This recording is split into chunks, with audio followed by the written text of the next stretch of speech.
Hello guys, mayong hapon no. Niata karon sa kuan magkuantag basic tutorial on pinaka basic settings no sa safety before flying a drone. So mga need ni siya nga i-set up before ka labi na gyud ka bag-o kag nagpalit og kaning drone.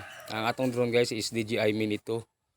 So before nato ipalupad, so nay mga settings nga dapat nato i-change hilabi na gayud sa ining mga safety. So kung makita nato diri sa upper right hand corner na ay 3 dots ay pindot ato ni. So kung makita nato na ay safety, na ay control, camera og transmission. So ang pinaka-base dito kita sa safety. So ang safety nato pinakauna, ang atong auto RTH altitude is dapat nakasit siya sa 100 meters ang iyang altitude. Kay kung halimbawa magpalupad na ta sa drone tapos naanata sa ibabaw, din kung gusto ta mag RTH, ang ibig sabihin ng RTH is return to home point nga automatic. Halimbawa kung wala nimo ni masit kay ang default ini is nasa 30 or 25, sumubo ra ka ng 25, so dapat ibutang nimo siya sa 100. Kaya halimbawa nagpalupad ka sa drone, pagpalupad nimo, then kung ano mo makita nga 30 meters ang iyang altitude, so halimbawa ang distance po niya gikan sa imo mga 100 or 80 ini ano. So pag mag-RTH siya, kung naa siya sa panalitan 100, sumo down sa siya sa 30 meters bago siya mo direct uli sa imo. So dapat dili na mahimo kay sa 30 meters nga altitude na aduna tay mga buildings o bisag mga kahoy nga taas. So dapat nakabutang gid siya sa 100 para gikan sa kuan area kung diin siya nga mubalik pa ingon sa imo, mulibil sa siya og 100 tapos aya siya mag landing. Then human sa auto RTH ay check nato pod no, dapat kaning update home point may bawaan nato ni basta magpalupad nata. Kating maximum altitude pod nato guys diri sa Pilipinas, ang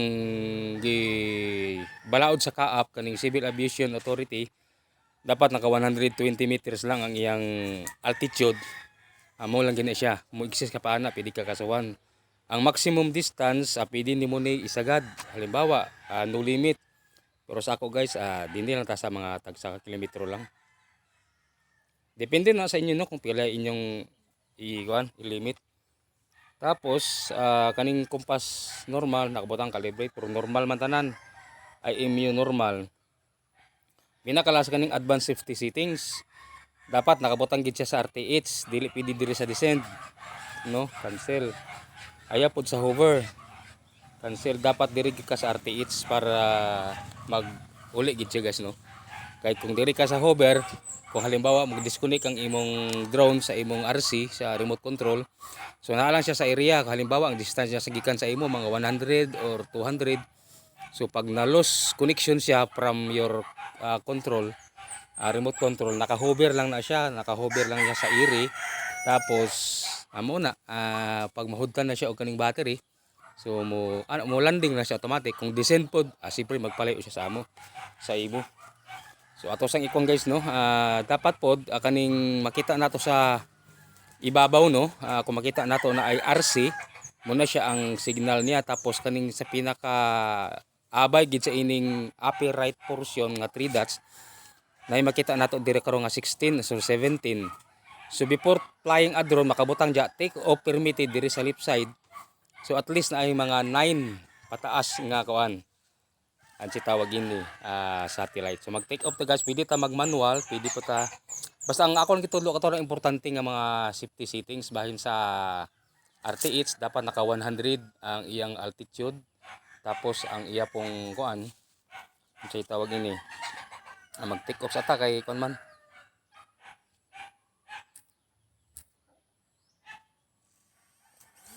Take off.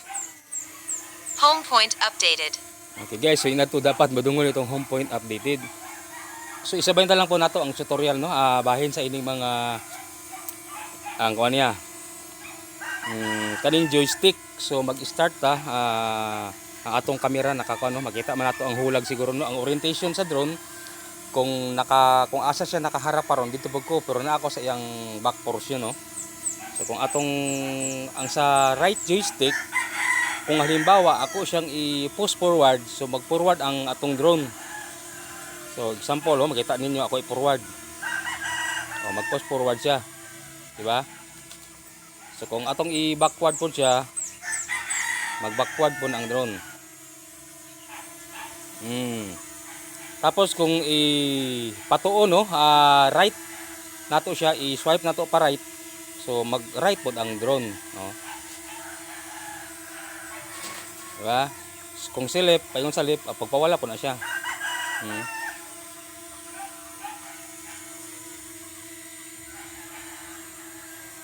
So kung diri ta sa kuan sa left nga joystick, kung ato siyang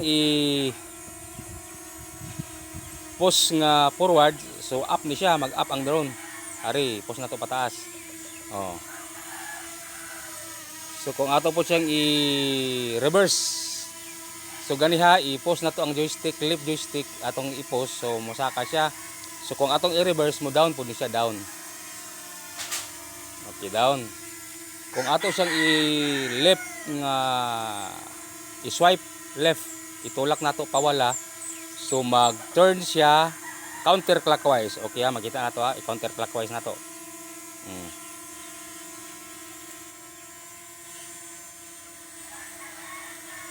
So di ba? Na ako karon diri counterclockwise. So idiretso na to siya, idiretso. Kung ato siyang i-postpone na to diri sa patuo, so ato lang i-continue, no, para di mo maglibog, no.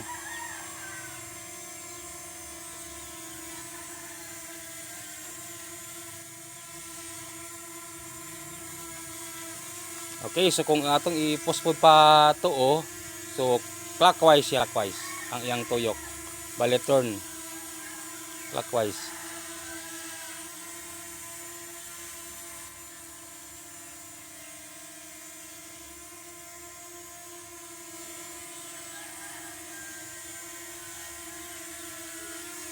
Okay guys, so wala na ito mako ng camera, so mali. Okay, so atong balik ko, no, dinita sa atong joystick. Ang joystick na to duha ka buok, na ay right side ug na ay left side. So mag-una ta sa right side. Kung ang right side, kuan lang ni siya, bali forward, reverse, i-swipe nimo right, i-swipe ug left. So kung ang right joystick atong i-forward, so ang atong drone ini mag-forward po ni siya. So i-atras na ato gamay, para taas-taas siyang kanan. Okay, so pag i-forward na to, forward inay lang, so makita din yung mag-forward ng drone. Okay, so kung atong i-backward, so paatras po na siya.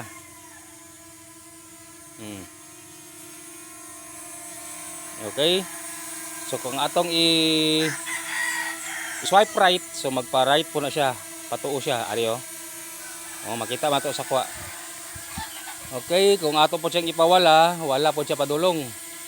Makita man to sa camera, kay naka-on man ang atong camera, Okay.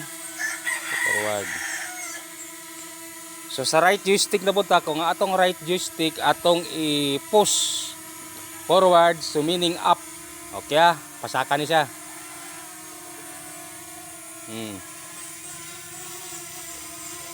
So kung atong ibirahon, bali reverse, so mag-down po ang atong drone, down. Okay. So kung atong i-swipe right, bali mag-turn. So naka-steady lang atong drone, pero magtuyok siya, mag-turn, bali clockwise kung sa right. Okay, start. Okay,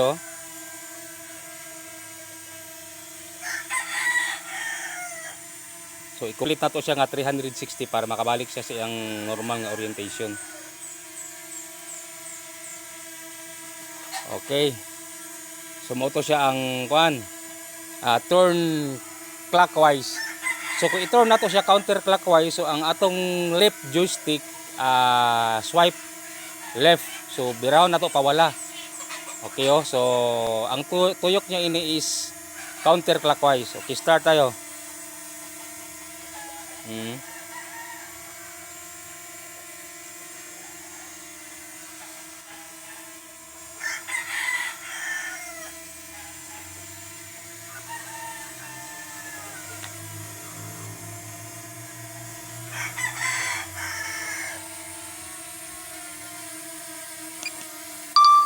So gahuyog-huyog atong drone no kay medyo kusog-kusog ang atong hangin.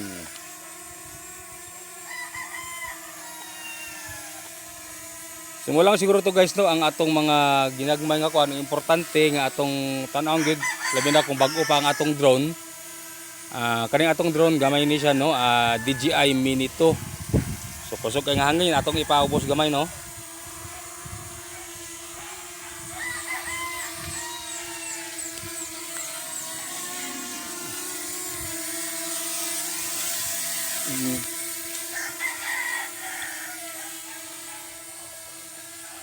So 75%.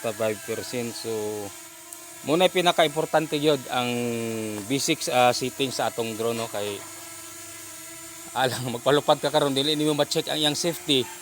Tapos ang imong RTH nakabutang lang sa 20. Magkabunggo-bunggo ang drone nato ana kay kaning DJI Mini to wala ni say obstacle avoidance.